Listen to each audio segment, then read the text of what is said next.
বলবো এই ম্যাচটাকে, সত্যিই বলা যায় অকল্পনীয়, অভাবনীয়, অবিশ্বাস্য।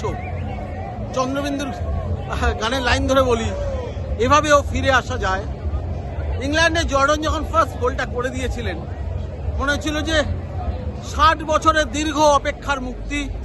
সেই 66 বিশ্বকাপের পর যে ফুটবল ভগবানের ঈশ্বরের যে অভিশাপ পড়েছিল ইংল্যান্ড ফুটবলের উপর, সেই অভিশাপের এক্সপায়ারি ডেট হয়তো এবছরই এই বিশ্বকাপে। কিন্তু আর্জেন্টিনা যে সেকেন্ড হাফে এইভাবে ঘুরে দাঁড়াবে, সত্যি ফার্স্ট হাফের খেলা দেখে বোঝা যাচ্ছিল না। ফার্স্ট হাফে যা চলছিল it's a totally tactical match, এবং ট্যাকটিক্যাল ম্যাচ দুই দলের, এবং যেটা হচ্ছিল যে দু দলই প্রচন্ড শরীর নির্ভর ফুটবল খেলছিল, ফিজিক্যাল গেম খেলছিল। সেকেন্ড হাফে এই আর্জেন্টিনা মানে অবিশ্বাস্য। আমি বলছি এই ওয়ার্ল্ড কাপের সেরা ম্যাচটা খেললো আর্জেন্টিনা। আমি যেটা প্রথম দিন থেকে বলছিলাম যে আর্জেন্টিনা পরীক্ষিত নয়, কিন্তু আজকের পর বলতে হচ্ছে যে ওই ম্যাচগুলো খেলতে খেলতে খেলতে আর্জেন্টিনা যে পর্যায়ে চলে গেছে নিজেদেরকে নিয়ে, অবিশ্বাস্য। ফাইনালে কিন্তু সেই 4 বছর আগে কাতার বিশ্বকাপে সে আর্জেন্টিনা ফ্রান্সের মতো, আর্জেন্টিনা স্পেন, একটা অসাধারণ ম্যাচ হতে চলেছে। বলুন তো, যখন পিকফোর্ড একদম হ্যান্ডশেক দূরত্ব থেকে যে আর্জেন্টিনার শটটা বাঁচালো, তখনও মনে হচ্ছিল বোধহয় ঈশ্বর ইংল্যান্ডকে আজকে সহায়তা করছেন। আলিয়াস্টারের হেড পোস্টে লেগে চলে এলো, তখনও মনে হচ্ছিল ইংল্যান্ড বোধহয় ভগবানের সহায়তা পাচ্ছে। কিন্তু শেষ মুহূর্তে সেই এনজো ফার্নান্ডেজ যে শটটা নিলেন বড় বক্সের মাথার মধ্যে, পিকফোর্ডে আর করার কিছুই ছিল না। অথবা মেসি সেই ক্রস থেকে লাউতারো মার্টিনেজ যে হেডে গোলটা করলেন, অবিশ্বাস্য। লাউতারো মার্টিনেজ আগের বারও কাতারে প্রথমে শুরু করেছিলেন, কিন্তু গোল না পেয়ে তারপরে একটা চোট এই গোড়ালিতে মাঠের বাইরে চলে গিয়েছিলেন। এনজো ফার্নান্ডেজ শুরুতে গতবার কাতার ওয়ার্ল্ড কাপের শুরুতে ছিলেন না, সৌদি আরবের ম্যাচে পরে চেঞ্জে আসেন, পরের ম্যাচে চেঞ্জে এসে গোল করেন। সেই যে খেলা শুরু করেন, আর স্ক্যালোনি তাকে বসাতে পারেননি। আজ ম্যাচ শেষ হয়ে গেছে অনেকক্ষণ, তারপরেও মেসিরা খালি গায়ে, লাউতারো মার্টিনেজ, মেসি, এনজো মাঠের মধ্যে দেখেছেন আপনারা, নিশ্চয়ই টিভিতে দেখেছেন মেসি কেমন হাত দুটো ঝাঁকিয়ে চিৎকার করছিল। আর্জেন্টিনার খেলা দেখতে বসা, যদি আপনার হৃদযন্ত্রের কোনো সমস্যা না থাকে তাহলেই দেখবেন, যদি হৃদযন্ত্রের সমস্যা থাকে তাহলে দেখবেন না। এ টেনশন সহ্য করা যায় না, এ টেনশন সত্যিই সহ্য করা যায় না। প্রতিদিন এই যেন হিকচকের থ্রিলার, মানে আপনি ভাবছেন যে এতটাই একজন, শেষ মুহূর্তে পুরো ঘুরে গিয়ে আরেকজন হয়ে যাচ্ছে।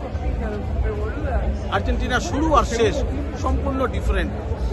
ফিরে আসার রূপকথার লড়াই যা আর্জেন্টিনা মেসির নেতৃত্বে দেখাচ্ছে, কোনো বিশেষণই বোধহয় শেষ কথা নয় আর্জেন্টিনা এবং মেসির জন্য। একটা রেকর্ড অন্তকে মারাদোনার কাছে ছিল, পরপর দুটো ওয়ার্ল্ড কাপের ফাইনাল খেলা, মেসি সেটাও কেড়ে নিলেন কাতারের পর আমেরিকা বিশ্বকাপ। এবং একইভাবে যে বিলার্ডের দুটো রেকর্ড ছিল, যে পরপর দুটো বিশ্বকাপ খেলা 86 আর 90 কোচ হিসেবে, সেটাও কেটে নিলেন স্ক্যালোনি, লিওনেল স্ক্যালোনি। 100 ম্যাচ তো কবেই খেলে ফেলেছেন কোচ হিসেবে। সব রেকর্ডই আজকে এই মেসি অ্যান্ড স্ক্যালোনি আস্তে আস্তে বোধহয় ছিনিয়ে নেবেন সবার থেকে আর্জেন্টাইন ফুটবল। একটাই ভালো যে আর্জেন্টিনা ফাইনালে আমরা মেসির দৌড় এখনও দেখব। এখান থেকে চলে যাবে ওরা আজকে নিউ জার্সিতে, রাতেই চলে যাবে নিউ জার্সিতে মেসিরা, লিওনেল মেসি এবং সবাই পুরো টিমটা।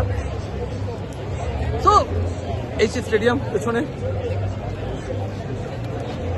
একটা অবিশ্বাস্য লড়াই দেখে এখনও যেন আর্জেন্টাইন ফ্যানরা বুঝে উঠতে পারছে না। পাশাপাশি যদি ম্যাচের পর আটলান্টা স্টেডিয়ামের ডান দিকে যখন মেসির আনন্দ করছেন, বাঁ দিকে হ্যারিকেনরা বিধ্বস্ত অবস্থায় বসে সেদিকে তাকিয়েছি, বিশ্বাস করতেই পারছিল না। হয়তো 60 বছর পরেও এলো না এই অভিশাপের তারা, তাদের কতদিন বয়ে নিয়ে যেতে হবে। বারবার তারা স্লোগান দেন bring it home, bring it home, কিন্তু বিশ্বকাপ আর ঘরে ফিরল না ইংল্যান্ডের।